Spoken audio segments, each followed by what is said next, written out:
I think I just got a little gift. The thing about marketing is you're always reinventing yourself. And I think these are new signs.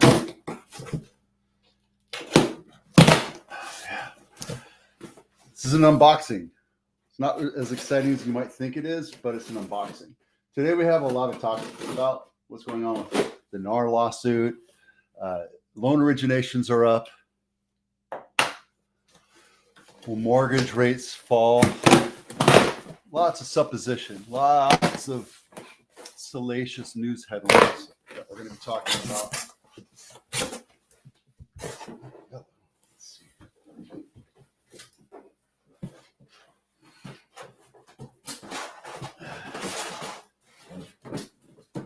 Oh my God, it's not light.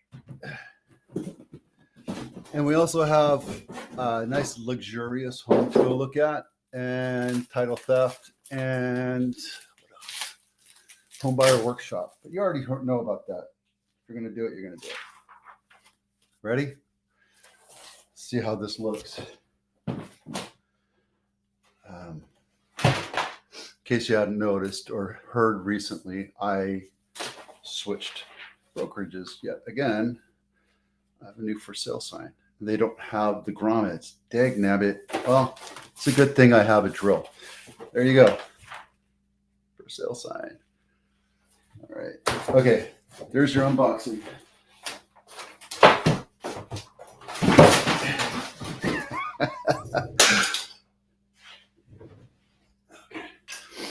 All right. So let's get into it. We already talked about what we're talking about. So let's get into it. Boom.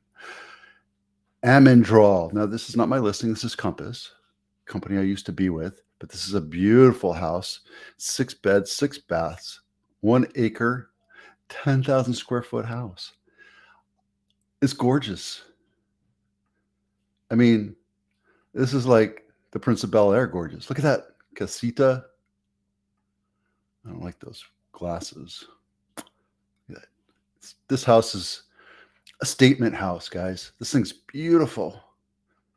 Let's see if I can get this thing out here. There. Just beautiful. Love the wood grain there. And notice the walls aren't gray. Notice the floors aren't gray. Right? That's cute. Have a little patio there. Man, I would never leave that house. It's so big you get an exercise room. I actually like going to the gym.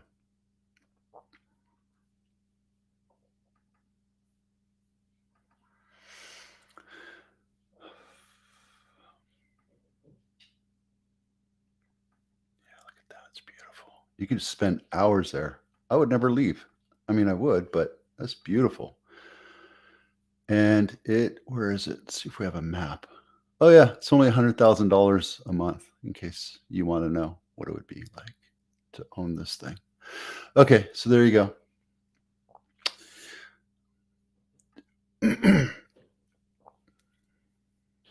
Will mortgage rates go down in 2024?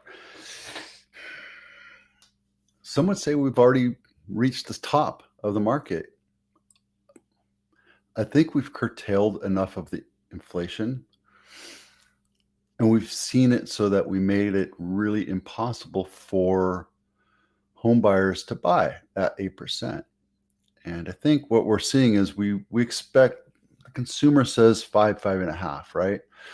But because of the market, the way capitalism works, it has to have something, right? You have to see what the market will take. And look, there's still houses that are selling in a couple days off market.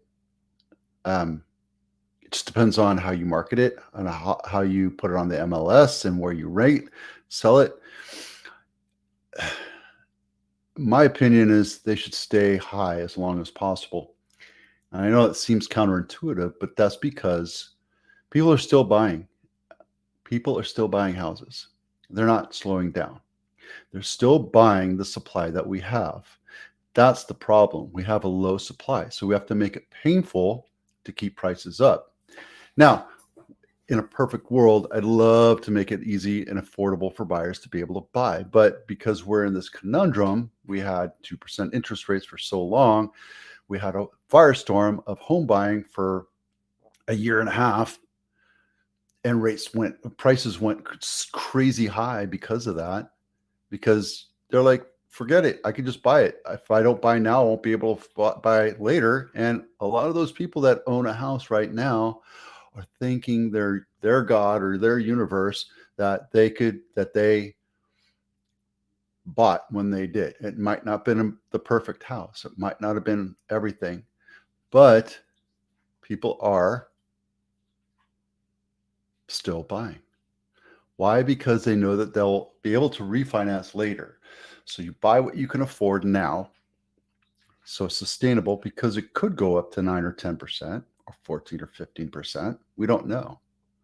We don't want you to get stuck in a position where you have to sell in distress, right? So, me and our loan officer will have a conversation to make sure that we know what we're talking about and that you're in a position where what you can afford is sustainable. I don't think rates will go back down to 3%. Not until there's a global collapse of some sort. And that might be used to start the economy again. Should you wait? You go ahead and wait. I mean, if you're in a position where you can wait, go ahead and wait. But understand that when rates drop, the competition will get heavier. That's all I'm going to tell you, because you know how painful it was back in 21 to buy a house. There were 25 offers on every house, and every house went for $100,000 to $400,000 to $500,000 over list price. And if you want to be in that position again, go right ahead.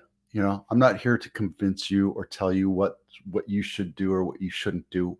If it makes sense to you, do it. If it makes sense for you to hold and wait. I have a lot of people that are still saving money, right? There's a lot of formulas out there saying if you bought now and you waited 3 years, you could have saved this much money. Whatever. Totally up to you how you want to do it, right? If you need counseling or need to bounce ideas off of me, what you can and can't do or whatever, I turn a lot. I don't turn people away. I turn people in the direction that they need to be turned to. Right? It's my job to make sure that if they're going to buy a house, that they know what they're getting into. I want to make sure that they're in a position that they'll be comfortable for the next 15, 20 years. Right? I'm just grateful I bought this house 20 years ago. 7 years before that, I bought a house, right? So I'm just grateful that I'm in a position where I don't really have to worry about that kind of stuff. However, prices popped down, and I think from the shock of it going to, because back here we were at 6.5%, 7.5%, and now we're at 8%, and yet originations have popped up. Loan originations are me submitting a loan application, having an underwriter look at it. That's a loan origination. They're not closures, they're not completions, right? So maybe there's a lot of people that are out there. So there you go. Let's talk about our lawsuit.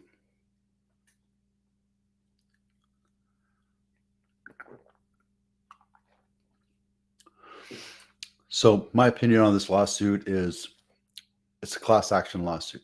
I have a poor opinion of lawyers that befuddle others, get them to join in anger for a lawsuit so that they can make a bunch of money. Here's the problem with this, right? Apparently there's $500,000 sellers that are part of this class action lawsuit. Now, Missouri found against NAR and Keller Williams, and they're appealing. So we'll see what happens there. But let's just say that this happens, right? Let's say that they actually follow through, and the NAR has to pay that $1.5 billion. The lawyer's still going to get 20, 25, 30%, maybe 33%. Who knows, right? They get theirs. Now, who's going to pay that? The plaintiff. So technically, it's the same situation. He's just being hypocritical. To me, it seems hypocritical that this lawyer, is suing and making the plaintiff pay, kind of like a buyer's agent getting paid by the seller. I don't know. It just seems kind of hypocritical to me. I do have a video. We have something on Citizens Bank too. A couple special reports.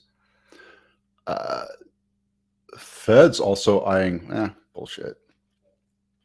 So what happens? What happens now, right? Let's say that this becomes part of a rule. Now, nothing's changing, right? There's never been a rule stating that the seller has to pay the buyer's agent. You always pay the seller's agent, the listing agent.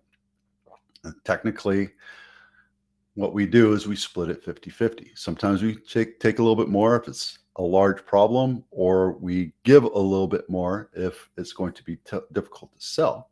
It depends on how they set it up, but it's always been negotiable. And there's many other companies out there that offer a separate scheme. You can do flat rate. There's help you sell, assist to sell. There's 1% guys. There's Redfin, where you can work with 15 different people and never really know who you're working with. There's high-end client sales agents, right? Boutique firms and boutique groups that's all they do is sell multi-million-dollar homes, right? And I can tell you that looking at the back end of that, they don't necessarily pay the buyer's agent 2.5% all the time. Sometimes it's 1%, sometimes it's 2%, sometimes it's 3%, sometimes it's 4%. Right? There's agents out there that will put it on the MLS for $5,000. The co-op commission is $5,000. It's part of the marketing scheme, right? How are you going to compensate the agent that represents the buyer? Now, this guy's saying that we're ripping off the seller, but the seller has to buy a house with an agent, and the agent's going to be compensated some way. So let's say that you sell your house and you have to pay 5% or 6% to an agent, and then the buyer's agent gets half of that, right? So now you're 6%. And then this lawsuit goes through and the appeal goes through, and now you have to pay an agent to help represent you to buy a house. You get screwed 3 times, right? Could that happen? It absolutely could happen. That's still just a supposition. The other problems are 0% down, like a VA loan. Now, I'm a veteran. I just went to the VA clinic in Palo Alto to go see a friend of mine. He's there for the last couple of weeks. I mean, there's 0% down. You can ask the seller to pay for closing costs, for repairs. You can have them pay for points to buy down the loan percentage, the APR. And now, on top of all that, you have to ask the seller to pay buyer's agent commission. It's just, no matter what, the seller is going to have to pay it some way, some form. Let's just take another example. Let's say we're selling a $100,000 house, and the traditional, whatever you want to call it, the old way was 6%. And then you sell the house and you sell for $100,000. So that's $6,000 out of your pocket, right? Or you can say you sell it for $100,000, you pay 3%, you get $3,000 out of your pocket, but then this buyer comes back and says, hey, I can't afford to pay the commission on top of everything else. Can you help me with closing costs? Can you help me with this? Can you help me with that? And I need you to pay the buyer's commission. Well, you're still paying the buyer's commission. You might not pay it. You might get a little bit more for it, but not that much more. A lot of things are being worked out. We don't know how this is going to land. I still think it's a good thing that this is happening. I think it's good that we smack NAR in the face a little bit. I'm not a huge fan of the union concept and how strong of a lobbying force they are. And I think this is good. I think it's really good that we're going through a process to look at us from an outside point of view, maybe not litigiously, but you know, I think it's good that we're taking a look at this. What's going to happen is there's a lot of agents that have come in to make a quick buck that are going to get out. Right? I think that's good. It's been my position that selling real estate should have at least a master's level degree in real estate to be able to practice real estate. Just like a lawyer needs a JD or a doctor needs a medical degree to practice medicine. It's the same thing here. We're talking about millions of dollars of other people's money. It's just like a financial advisor should be a master's level degree, right? Anybody that can pass the test, 70% or better, can become a real estate agent. Doesn't mean that they're going to be good. Doesn't prepare them to be good or great marketers or great negotiators or great people. They teach you that stuff, but there's no way to really get you through the process unless you go through and last 5 years in the business, right? And we have a large portion of people that are going to start retiring in the next 5 to 10 years. You're going to see all the older people retiring. Hopefully me too. We're going to have a lot of new guys coming in, new people coming in, and they need to be taught the right way, how to ethically deal with a client, how to ethically negotiate with a real estate agent, how to care for and service a client properly. Those are guidelines that are loosely drawn out that aren't really enforced. And I was talking to a friend of mine. We're going to have him on the live here pretty quick.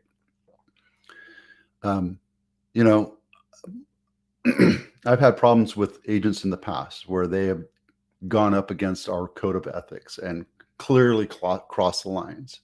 And I've talked to the people on the code of ethics, and my feeling is that they don't want to punish the people that do the wrong things because they're all about the subscriptions.